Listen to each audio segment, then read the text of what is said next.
केही दिन यता चीन र भारत बीच शत्रुता बढेको छ। सोमबार लद्दाखमा दुई मुलुकका सेनाबीच झडप हुँदा 20 भारतीय सैनिक मारिएका छन्। यससँगै चीन र भारतको सैन्य शक्तिको तुलना हुन थालेको छ। अर्थात् चीन र भारत मध्ये को बढी शक्तिशाली छन्। चीनले प्रदर्शन गरेका केही अत्याधुनिक हतियारको बारेमा यति बेला हामी चर्चा गर्दैछौँ। सेनामा सबैभन्दा बढी खर्च गर्ने दोस्रो मुलुक चीन हो भने तेस्रो मुलुक भारत हो।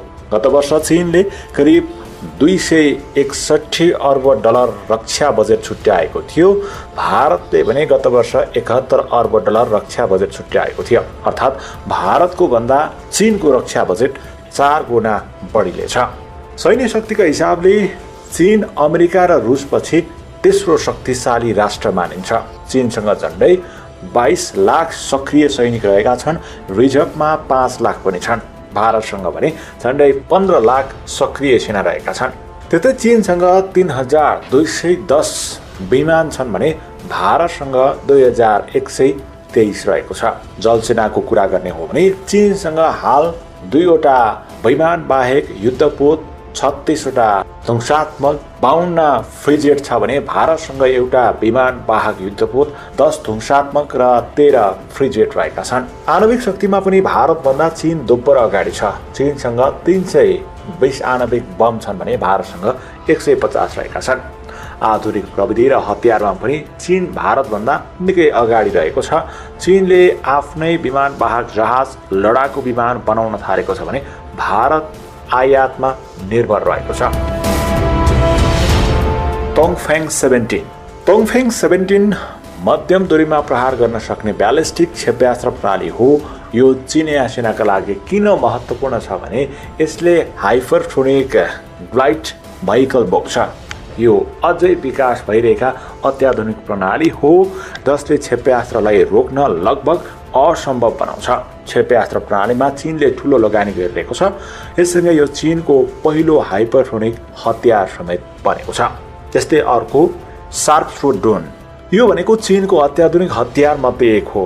यसअघि अमेरिकाको मात्रै हाली मुहाली रहेको यो प्रविधिमा चीनले पनि चुनौती दिँदै विकास गरिसकेको छ। मानिस बिनै यो ड्रोनले हतियार आपूर्ति गर्ने सर्भिलेन्सको काम गर्ने गर्दछ। यो राडारमा पनि नदेखिने हुनाले युद्धमा यसको ठूलो उपयोगिता हुने विज्ञहरू बताउँछन्।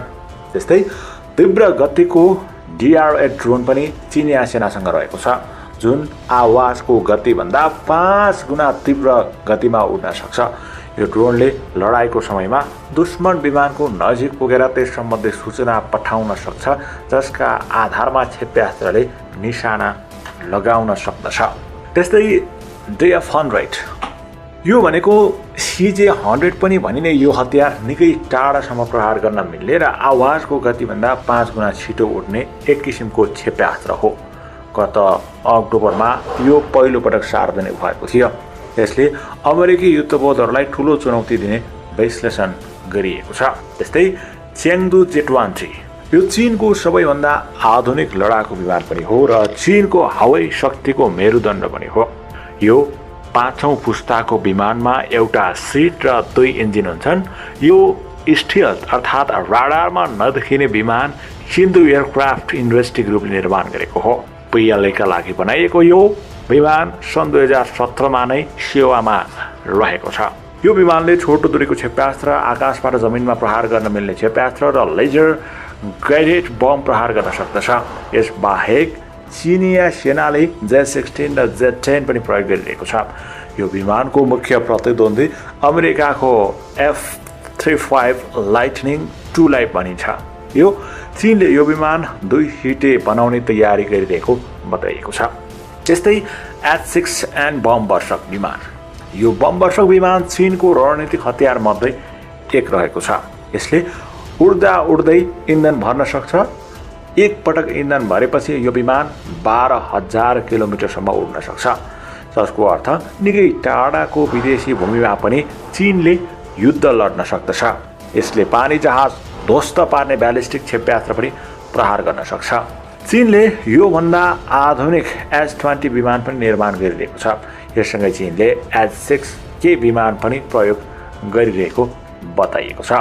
त्यस्तै तोङफेङ 41 यसलाई संसारकै सबैभन्दा टाढासम्म प्रहार गर्न सक्ने अन्तर्महादेशीय क्षेप्यास्त्र मानिएको छ। यदि युद्ध भइहालेमा चीनको सबैभन्दा प्रमुख हतियार पनि यही हो। यो आवाजको गतिभन्दा 25 गुणा बढी उड्न सक्छ भनिएको छ, अर्थात् प्रहार गरेको आधा घण्टाभित्र यो अमेरिकासम्म पुग्न सक्छ। यो क्षेप्यास्त्रले एकै पटक 10वटा परमाणु बम बोक्न सक्छ र यसले चीनबाट अमेरिकाको जुनसुकै स्थानमा पनि प्रहार गर्न सक्छ। अमेरिकासँग भएको क्षेप्यास्त्र प्रतिरोधी प्रणालीलाई यसले सजिलै भेट्न सक्ने बताइएको छ। गत अक्टोबरको परेडमा पनि यो हतियार प्रदर्शनमा गरिएको थियो। यससँगै झन्डै 15,000 किलोमिटर मार हान्न सक्ने क्षमता भएको अनुमान गरिएको छ। हालै लद्दाखको सीमा नजिक भारतीय र चिनिया सेनाबीच भएको भिडन्तलाई लिएर चीनले भारतीय सेनाको नियोजित रूपमा उक्साहट भनेको छ। गत सोमबारको झडपपछि चीनले पहिलो पटक औपचारिक प्रतिक्रिया दिँदै शनिबार भारतीय सेनाले जानी उत्तेजित बनाएका कारण झडप बनाएको आरोप लगाएको छ।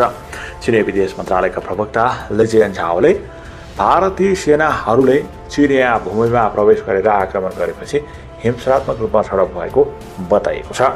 चीनी विदेश मन्त्रालयका प्रवक्ताले गलवान उपत्यकामा स्थिति सामान्य बन्दै गएका बेला जुन 15 तारिकका दिन फेरि भारतीयहरूले नियन्त्रित सीमारेखा पार गरे। झाओले भने सीमामा खटिएका भारतीय फौजले चिनिया अधिकारी र सिपाहीहरूमाथि हिंसक आक्रमण गरे, त्यसपछि भिडन्त भयो र मानिसहरू मारिए, उनले बताएका छन्।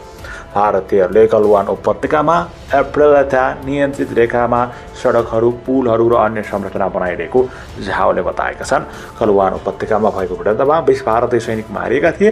भारतले भिडन्तमा दुवै पक्षको क्षति भएको बताएको छ। शुक्रबार मात्रै प्रधानमन्त्री नरेन्द्र मोदीले कुनै पनि विदेशी सेना भारतीय सेनामा प्रवेश नगरेको र भारतीय भूमि नघुमेको समेत बताएका थिए। चीनले आफ्नो कब्जामा राखेका 10 भारतीय सैनिकलाई समेत भारतलाई फिर्ता गरिसकिएको अवस्था छ।